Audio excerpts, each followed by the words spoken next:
Isang mapagpalang tanghali mga katotot, mga kabig. Kumusta po kayo lahat? Sana po ay okay po, ha? Ang ating araw, ang ating maghapon sa ngayon po ay medyo maaliwalas, no? May araw, may sikat ang araw. So tuloy-tuloy lamang po tayo sa atin pong mga gawain, anuman po ito mga katoto. Ngayon, syempre, balik po tayo sa ating kwentuhang pambaranggayan. Dito po sa Ikaw at Barangay ni Barangay Secretary Emog. Ay, okay, sige po. Alright. So, ano po ang pag-uusapan natin ngayong araw na ito? Syempre, ang gusto kong i-share sa inyo ay pambaranggayan pa rin din. Ano? Paano ba o ano ba ang mga nakukuha o kinukuha ng mga requirements ng mga dokumento sa barangay?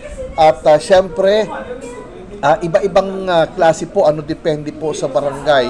May mga barangay na bago ka makakuha ng mga barangay clearance, barangay certificates o ano pa man, ay basically hinahanap po ang barangay ID, no ho?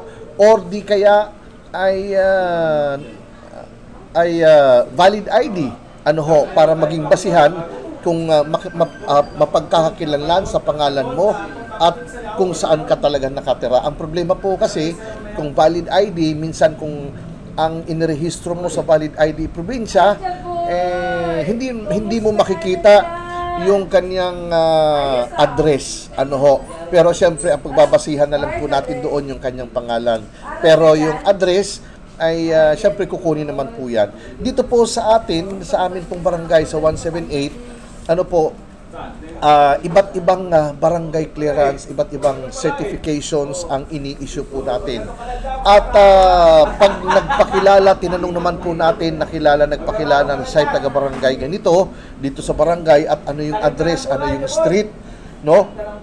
Ay syempre pinagbibigyan naman po natin. Hindi na po natin hinahanap yung kanyang barangay ID o valid ID. So, ganun po.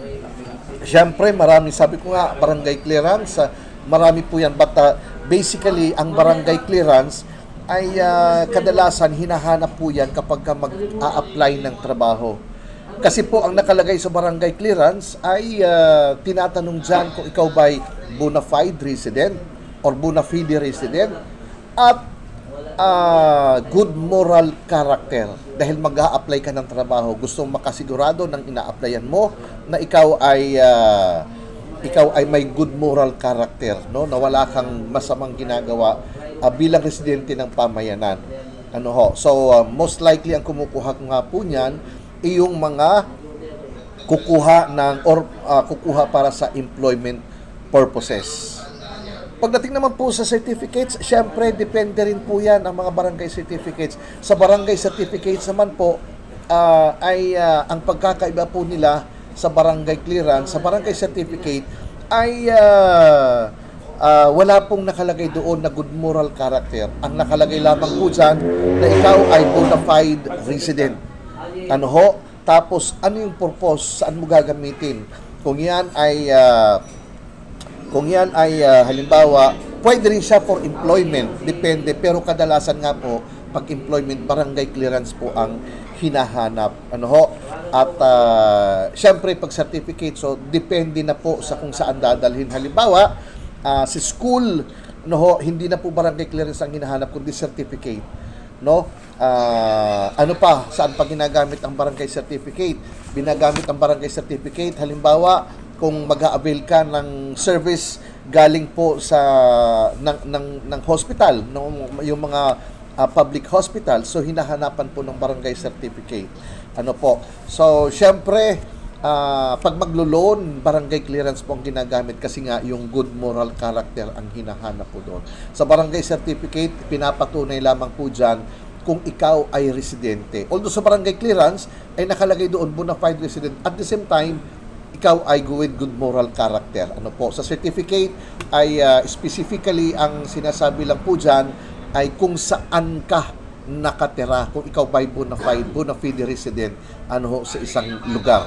Siyempre, Sa solo parents, certificate din po ang ginagamit dyan.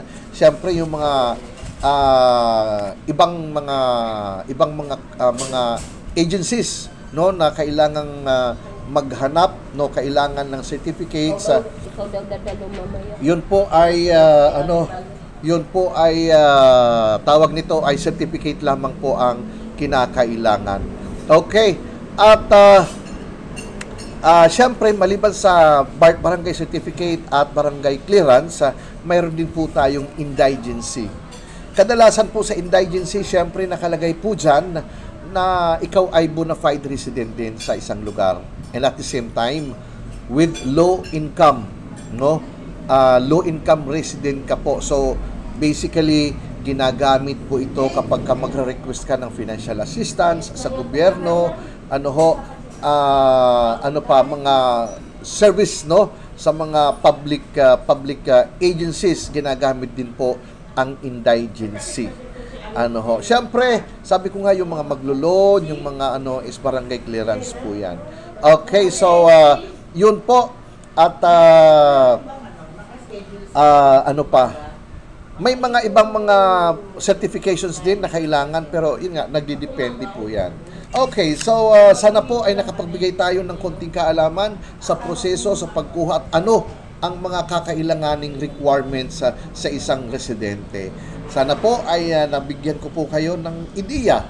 Nakatulong po itong ating munting diskusyon ngayong umagang ito. So muli, nagpapasalamat po ako sa inyo lahat na